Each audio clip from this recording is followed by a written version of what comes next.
네, 오늘도 우리가 동일하게 가슴에 손을 올리고 함께 선포하고 고백했으면 좋겠습니다. 하나님을 향한 충성된 마음이 우리 안에 채워집니다. 하나님을 향한 충성된 마음이 우리 안에 채워집니다. 부르신 곳에서 신실하게 주의 뜻을 이루어갑니다. 부르신 곳에서 신실하게 주의 뜻을 이루어갑니다. 충성과 믿음으로 공동체를 든든히 세워갑니다. 충성과 믿음으로 공동체를 든든히 세워갑니다. 아멘. 이 고백대로 살아가는 우리 채움 이름 세움 모든 마을 지체들 될 수 있기를 소망합니다.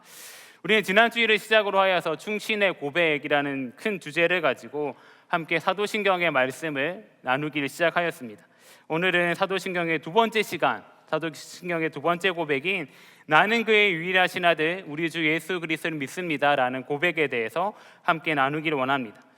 지난주에도 말씀드렸던 것과 같이 이 고백은 우리가 단순하게 머릿속으로 외우는 문장이 되어서는 안 됩니다.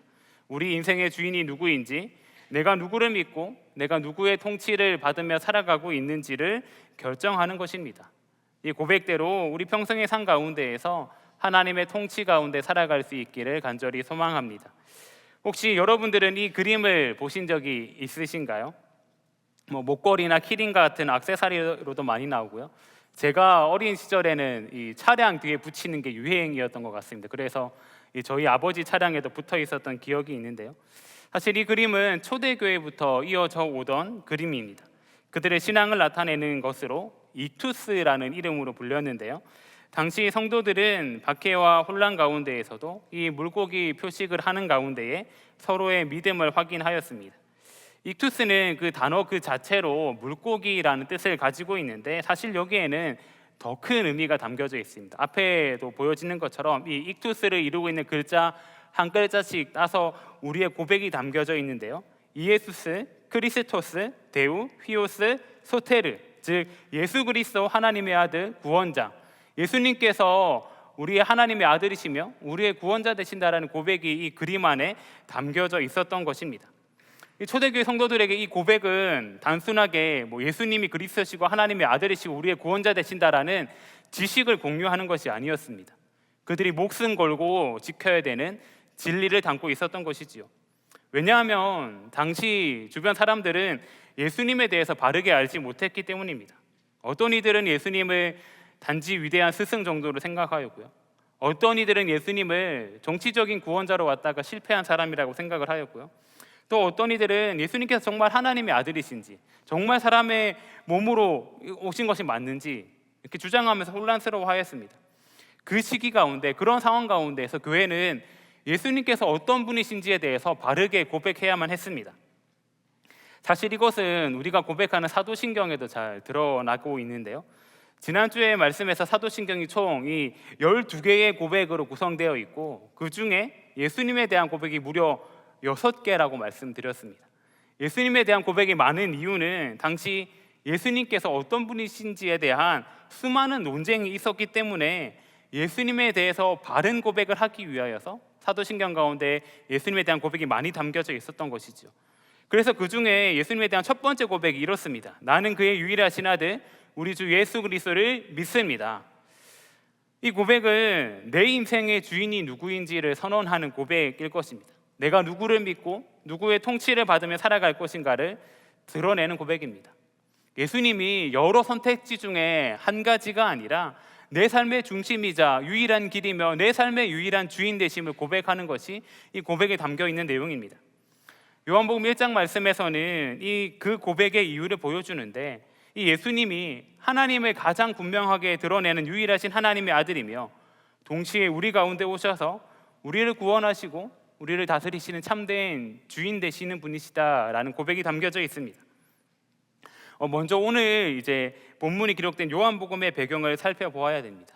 요한복음은 다른 마태, 마가, 누가 이 세 개의 복음서와는 달리 예수님께서 무엇을 하셨는가에 초점을 맞추기보다는 예수님께서 어떤 분이신지, 더 나아가서 예수님께서 어떻게 우리의 구원자와 그리스도가 되어 주시는지를 설명하고 있습니다.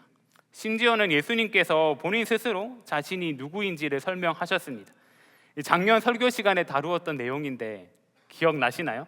예수님께서 생명의 떡이 되시고 세상의 빛이 되시고 양의 문이 되시고 선한 목자가 되시고 부활이요 생명이 되시고 길과 진리 생명 되시고 참 포도나무가 되신다라고 고백하였습니다.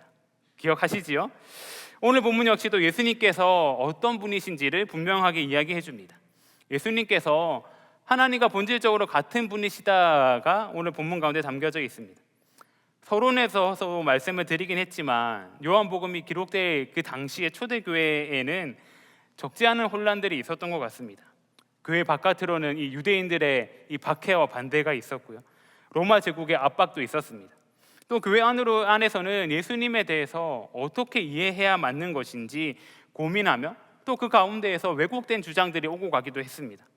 어떤 사람들은 예수님을 특별했던 인간으로 생각하면서 위대한 선생, 스승으로 여기기도 했고요, 또 어떤 이들은 반대로 예수님의 신성을 너무나도 강조한 나머지 예수님께서 사람의 몸을 입고 오신 것이 아니다라고 얘기하기도 했습니다. 이런 상황 가운데에서 오늘 말씀은 예수님께서 참 하나님이시자 참 인간으로 우리 가운데 오신 분이심을 고백하고 있는 것입니다. 조금 자세히 이야기하자면 예수님은 영광을 가지신 독생자의 아들, 독생자로 오신 아들이시고 은혜와 진리가 충만하신 분이며 아무도 본 적 없는 하나님을 나타내신 분이시다라는 고백이 오늘 말씀 가운데 담겨져 있는 것입니다. 이 말씀은 곧 예수님이 하나님을 가장 온전하게 나타내는 유일하신 분이시라는 뜻이면서 동시에 우리 삶을 다스릴 권세를 가지신 분이 바로 예수님이시다라는 고백이 담겨져 있는 것입니다. 초대교회 가운데에서 이 고백은 단순한 교리의 암송이 아니었을 것입니다. 로마 황제를 주로 부르는 시대 가운데 예수님께서 우리의 주인 되신다라고 고백하는 것은 무척이나 위험한 일이었습니다. 그러나 초대교회의 성도들은 그 고백하는 것을 멈추지 않았습니다. 사랑하는 동안의 청년 여러분, 그런데 오늘 우리가 살아가는 이 시대 역시도 본질적으로는 다르지 않은 것 같습니다. 오늘 살아가다 보면 세상은 예수님을 다양하게 설명합니다. 그냥 그저 좋으신 분이라고, 훌륭한 스승이라고, 또 사랑의 상징이라고 이야기하기도 합니다. 그러나 거기서 멈춰버리는 경우가 너무나도 많습니다. 예수님을 유일하신 하나님의 아들이라 이야기하지 않고 또 내 삶의 주인이라고 말하지 않는 사람들이 너무나도 많이 있다라는 것입니다. 예수님을 여러 가치 중에 한 가지 정도로 낮춰버리곤 합니다. 예수님을 선택 가능한 취향으로 만들고 참고할 만한 인생의 멘토 정도로 만들어버립니다. 그러나 우리는 결코 그렇게 이야기해서는 안 될 것입니다. 그러므로 우리가 오늘 나는 그의 유일하신 아들 우리 주 예수 그리스도를 믿습니다 라고 고백하는 것은 오늘도 예수님을 왜곡하는 이 시대 가운데, 이 세상의 한복판 가운데에서 예수님의 주 되심을 선포하는 믿음의 선포이자 믿음의 고백이 되어야 된다라는 것입니다. 예수님은 단지 좋은 분이 아니라 하나님의 유일하신 아들이십니다. 예수님은 단지 나를 위로하시는 존재가 아니라 내 삶의 주인 되어주시는 존재입니다. 예수님은 여러 가지 길 중에 하나가 아니라 내 삶의 유일하신 길이며 내가 온전히 따라가야 될 분이십니다 라고 고백할 수 있어야 된다라는 것이지요. 오늘 말씀을 통하여서 우리 주 예수 그리스도를 고백한다라는 것이 우리 가운데 진정으로 어떤 의미가 있는지에 대해서 한 번 더 나누길 소망합니다. 우리 주 예수 그리스도를 고백한다는 것은 첫 번째로는 하나님을 바르게 아는 것입니다. 우리 요한복음 1장 14절 말씀을 함께 한 목소리를 봉독하겠습니다. 시작. 말씀이 육신이 되어 우리 가운데 거하심에 우리가 그의 영광을 보니 아버지의 독생자의 영광이요 은혜와 진리가 충만하더라. 아멘. 우리 18절 말씀도 함께 봉독하겠습니다. 시작. 본래 하나님을 본 사람이 없으되 아버지 품속에 있는 독생하신 하나님이 나타내셨느니라. 아멘. 오늘 말씀은 우리 가운데 중요한 것을 이야기해 줍니다. 예수님께서 단순하게 하나님에 대해서 이제 좋은 이야기를 들려주시는 분이 아니시다라는 것입니다. 하나님을 가장 완전하고 선명하게 나타내시는 유일하신 아들이 예수님이다라고 고백하고 있습니다. 누구도 하나님을 본 적이 없지만 아버지 품속에 계셨던 독생하신 하나님, 곧 예수 그리스도께서 하나님을 나타내셨다고 이야기합니다. 쉽게 이야기한다면 하나님께서 어떤 분이신지를 우리가 잘 알고 싶다면 우리는 반드시 우리를 위해 이 땅 가운데 오신 예수님을 보아야 한다라는 것입니다. 여러분들 하나님을 어떻게 생각하시나요? 우리는 누구나 자신의 방식대로 하나님을 생각하는 것 같습니다. 내가 힘들 때 도와주시는 분, 내가 원하는 것을 이루어주시는 분, 아버지 되시는 분, 친구 되시는 분 등등 내가 원하는 대로 하나님을 이해하곤 합니다. 물론 다 맞는 말입니다. 각자의 상황에 따라 하나님께서 우리 가운데에 다양한 모습으로 찾아오시기 때문입니다. 그런데 그것만 알고 내 방식대로 하나님을 이해하고자 한다면, 내가 생각했던 것과 다르게 하나님께서 나에게 다가온다고 할 때에 우리는 흔히들 이렇게 얘기합니다. 하나님, 나한테 왜 이러실까요? 하나님, 실망입니다 라고 고백한다라는 것이지요. 그렇기 때문에 그런 오해를 하지 않기 위해서는 우리가 하나님께서 어떤 분이신지를 바로 아는 게 필요한데, 예수님을 통해서 그게 가능하다라는 것입니다. 그래서 예수님을 잘 알아야 되는데, 사도신경에서는 예수님을 향하여서 그의 유일하신 아들이다라고 고백하고 있습니다. 오늘 말씀에서는 독생자, 독생하신으로 기록되어 있습니다. 이 헬라어로는 모노게네스라는 단어인데요, 이 단어는 오직 하나뿐인 유일한이라는 뜻을 가진 노모스와 종류, 기원, 본질을 뜻하는 게노스가 합쳐진 말입니다. 원어의 의미를 더 풍성하게 살린다면은 본질상 유일무이한 분이시다라는 것입니다. 즉, 예수님께서는 피조물인 우리와는 완전히 다른 성부 하나님과 동일한 신적 본질을 공유하시는 유일무이하신 분이시다로 고백하고 있는 것입니다.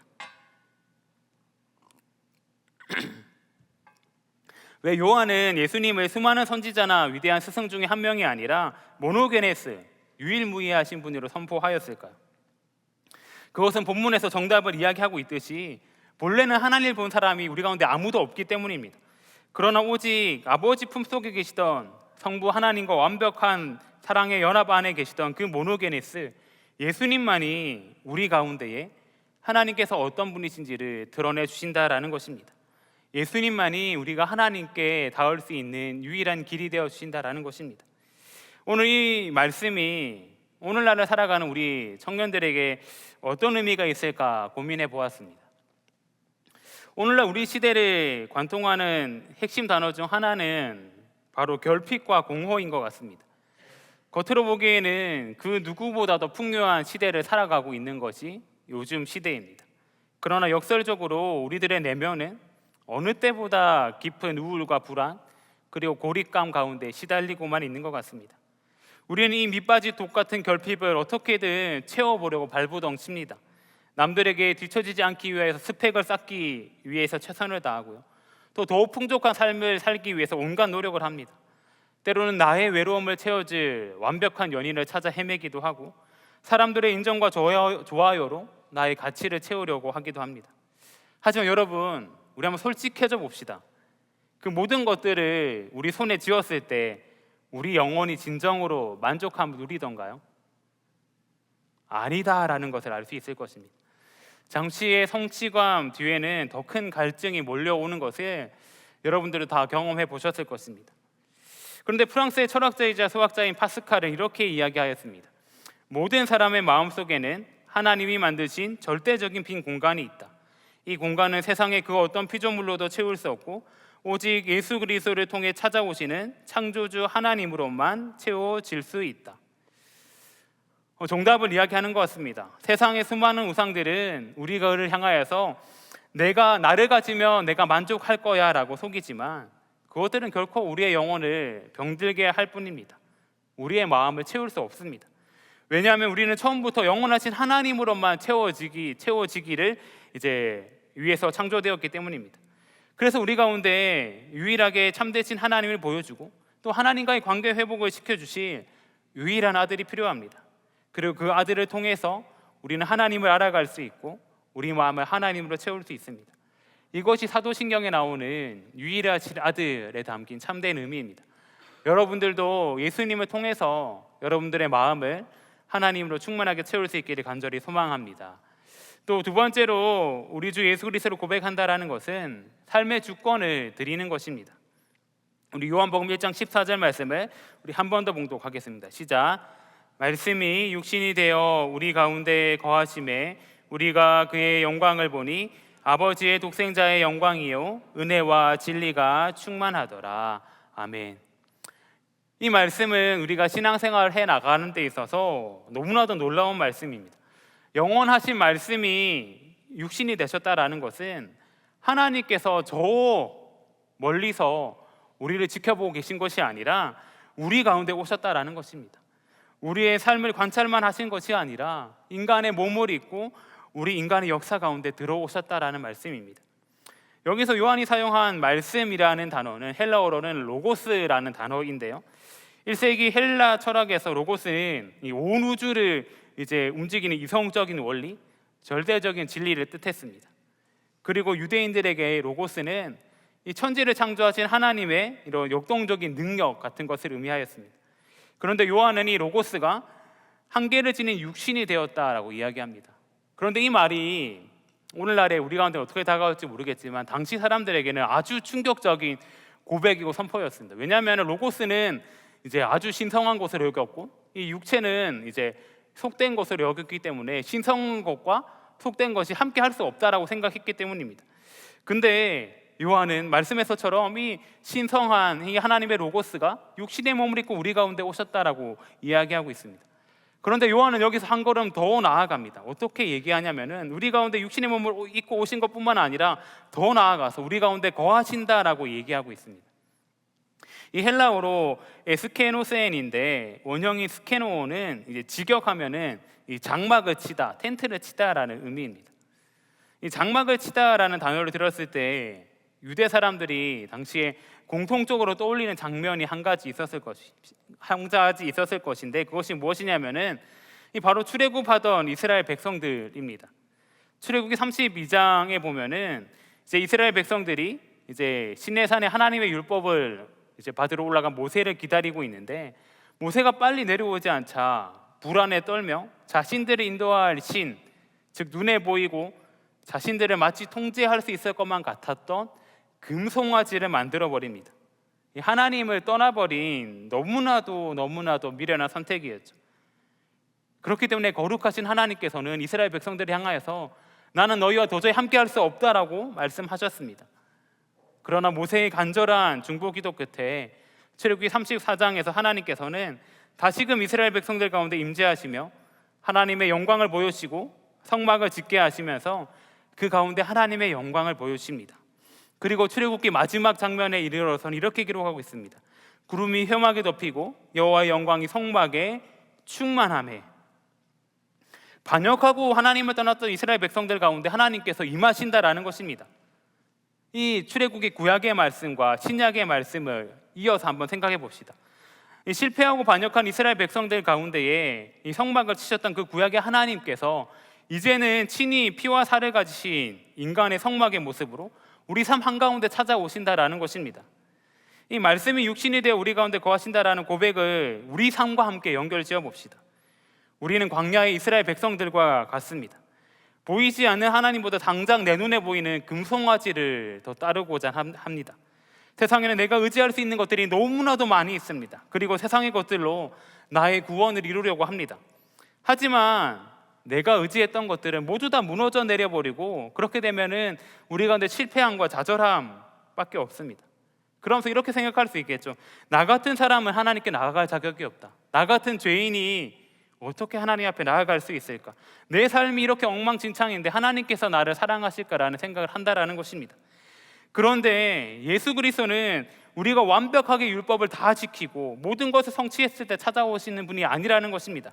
금송아지를 만들어 놓고 실패하며 주저앉아 있는 우리의 일상 가운데, 우리의 삶 한복판 가운데 찾아오시는 분이 바로 예수님이시라는 것입니다.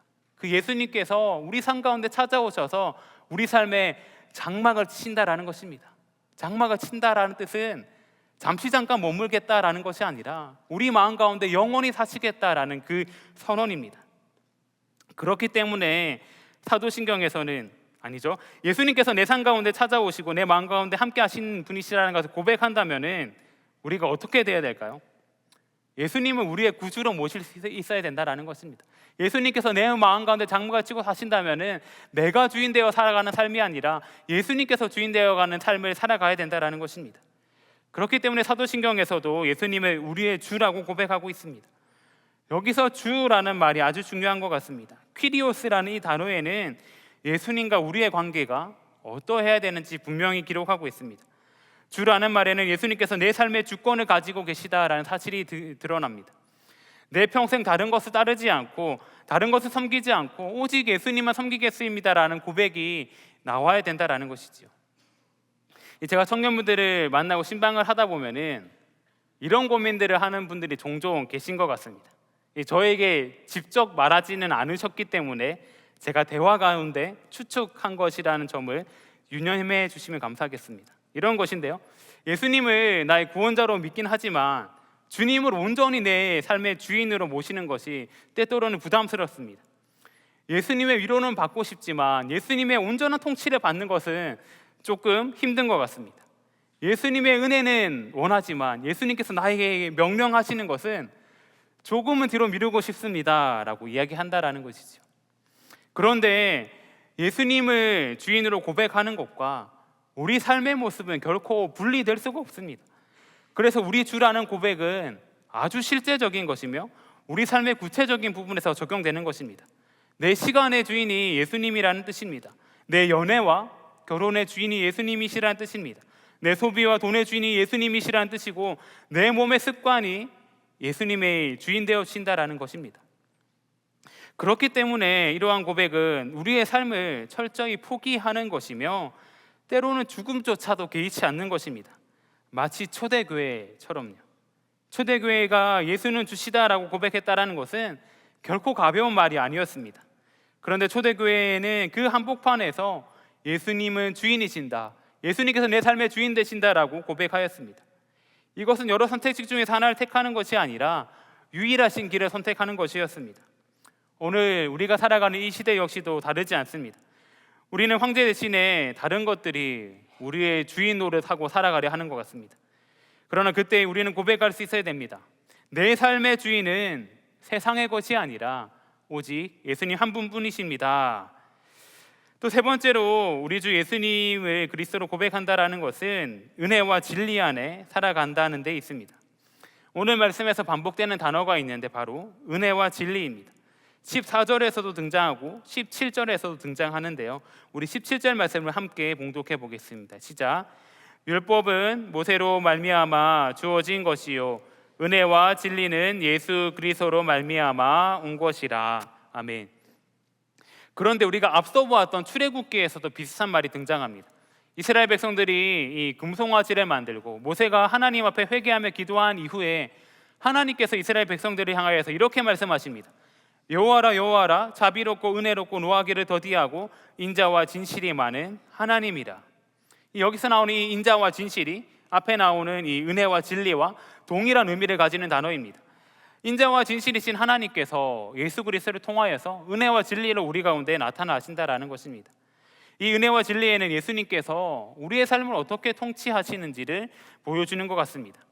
먼저 예수님께서는 은혜로 우리를 살리십니다. 16절에서는 이렇게 이야기합니다. 우리가 다 그의 충만한 데에서 받으니 은혜 위에 은혜로라. 우리가 예수님 안에 살아갈 때 우리 가운데 부족함이 없습니다. 우리의 인생은 늘 결핍을 느낄지 모르겠지만 예수님 안에는 우리의 충만함이 있습니다. 그리고 그 충만한 가운데서 우리가 받고 누리는 것이 은혜라는 것입니다. 우리가 예수님께 나아갈 수 있는 이유는 우리가 괜찮은 사람이어서가 아닙니다. 우리가 잘해왔기 때문도 아닙니다. 내가 남들보다 더 경건해서 말씀과 기도를 많이 해서도 아닙니다. 우리가 주님 앞에 나아갈 수 있는 이유는, 우리가 하나님 앞에 나아갈 수 있는 이유는 오직 은혜 때문입니다. 주님은 은혜로 말미암아 우리를 받아주시고 우리를 살리시고 우리를 다시금 세워주십니다. 이 말씀이 사도신경에 예수 그리스도와 연결됩니다. 이 그리스도라는 단어의 뜻이 구원자라는 뜻인데 은혜로 우리를 구원하신다라는 것이지요. 그런데 예수님께서는 이 은혜만 말씀하시지 않으셨습니다. 예수님 안에는 진리 또한 충만합니다. 그런데 이 진리의 말씀을 듣다 보면은 때로는 우리를 불편하게 만듭니다. 우리가 붙들고 있는 거짓 주인들을 진리가 속속들이 드러내기 때문입니다. 그래서 진리가 임하면 우리 마음이 막 찔리는 것 같습니다. 우리 마음을 흔들어 놓습니다. 그리고 우리가 얼마나 연약한 존재인지 진리 가운데 드러나게 되어 있습니다. 하지만 중요한 것은 예수님 안에는 이 은혜와 진리가 함께 온다라는 것입니다. 은혜가 없는 진리는 사람을 정죄만 할 것입니다. 그런데 또 진리 없는 은혜는 사람을 괜찮아 하며 방종하게 만들 것입니다. 그런데 예수님께서는 우리를 정죄하기 위해 진리만 말씀하시는 것이 아니라 우리를 살리기 위해 진리를 말씀하십니다. 또한 우리를 방종하게 내버려 두기 위해 은혜를 베푸시는 것이 아니라 변화시키기 위해 은혜를 주십니다. 예수님의 은혜는 우리를 품으시고 예수님의 진리는 우리의 삶을 바꾸는 역할을 하는 것입니다. 그래서 예수님을 주로 모신다라는 것은 예수님께서 주시는 은혜 앞에 날마다 나아가고 예수님께서 비춰주신 진리 안에 날마다 내 자신의 삶을 비춰보는 것입니다. 쓰러졌을 때 다시 은혜를 붙들고 내가 세상의 것과 타협하려 할 때 진리를 붙들라라는 말씀이 담겨 있는 것입니다. 그러므로 우리는 이렇게 고백해야 할 것입니다. 예수님은 은혜로 우리를 살리시고 진리로 우리를 이끌어 가시는 유일한 주님이십니다. 우리는 그분의 은혜 없이는 살 수 없고 그분의 진리 없이는 바르게 걸을 수 없습니다. 고백할 수 있어야 될 것입니다. 사랑하는 동안의 청년 여러분, 우리는 오늘 사도신경의 두 번째 고백을 다시금 붙들었습니다. 나는 그의 유일하신 아들 우리 주 예수 그리스도를 믿습니다. 이 고백은 단지 교회가 오래전에 고백해오던 전통의 문장이 아닐 것입니다. 이 고백은 오늘도 여전히 살아있는 믿음의 선언입니다. 초대교회 성도들이 예수님을 주로 고백했던 이유는 그들에게 예수님께서 단지 좋은 분이 아니라 자신의 생명을 맡길 만큼 유일한 구주 되심을 알았기 때문입니다. 그리고 그 고백은 사도신경 안에서 더욱더 선명하게 정리되었습니다. 예수님은 유일하신 아들이며 우리의 주가 되시고 우리의 그리스도가 되신다라는 것입니다. 오늘 본문은 그 이유를 분명하게 보여주었습니다. 예수님께서는 하나님을 온전하게 나타내신 유일하신 아들이십니다. 그렇기 때문에 우리는 예수님을 통해서 하나님을 알아가야 됩니다. 예수님께서는 육신이 되어 우리 가운데 거하시는 분이시기 때문에 우리 삶의 주권을 예수님께 맡길 수 있어야 됩니다. 예수님께서는 은혜와 진리로 충만하신 분이시기 때문에 우리는 은혜로 그분 앞에 나아가며 진리로 우리의 삶을 비춰볼 수 있어야만 됩니다. 그리고 이제 마지막으로 우리 자신에게 질문할 수 있어야 할 것입니다. 나는 지금 누구를 주라 부르고 살아가고 있는가? 정말 예수님께서 내 삶의 주인이 되어 주시는가? 이슬로는 예수를 믿는다라고 이야기하면서 실제 삶에서는 세상의 다른 주인들의 눈치를 보며 살아갈 수 있습니다. 그런데 오늘 말씀은 분명하게 얘기하고 있습니다. 예수님만이 유일한 주인 되신다. 세상은 우리 가운데 수많은 주인들을 제안할 것입니다. 더 성공하라고, 더 인정받으라고, 더 편하게 살라고. 그런데 우리는 전혀 다른 고백을 해야 됩니다. 흔들리는 이 시대 가운데에서도, 또 기준이 무너진 이 세대 가운데에서도 오직 예수님만을 붙들 수 있기를 소망합니다. 그래서 여러분들의 삶의 고백을 통하여서 나는 그 유일하신 아들 우리 주 예수 그리스도를 믿습니다라는 고백이 증거될 수 있기를 간절히 소망합니다. 아멘. 함께 기도하겠습니다. 참 좋으신 하나님 아버지, 오늘 말씀을 통하여서 예수님께서 하나님의 유일하신 아들이시며 우리의 참된 주님이심을 고백할 수 있게 하시니 감사드립니다. 하나님, 우리가 예수님을 통하여서 하나님을 바르게 알 수 있게 하여 주시옵소서. 내 생각과 감정이 아니라 말씀 안에서 주님을 더 깊이 알아갈 수 있게 하여 주시고 흔들리는 세상 가운데에서도 예수님만이 유일한 진리이심을 붙들 수 있게 하여 주시옵소서. 또한 우리의 삶의 주권을 주님께 드릴 수 있게 하여 주시옵소서.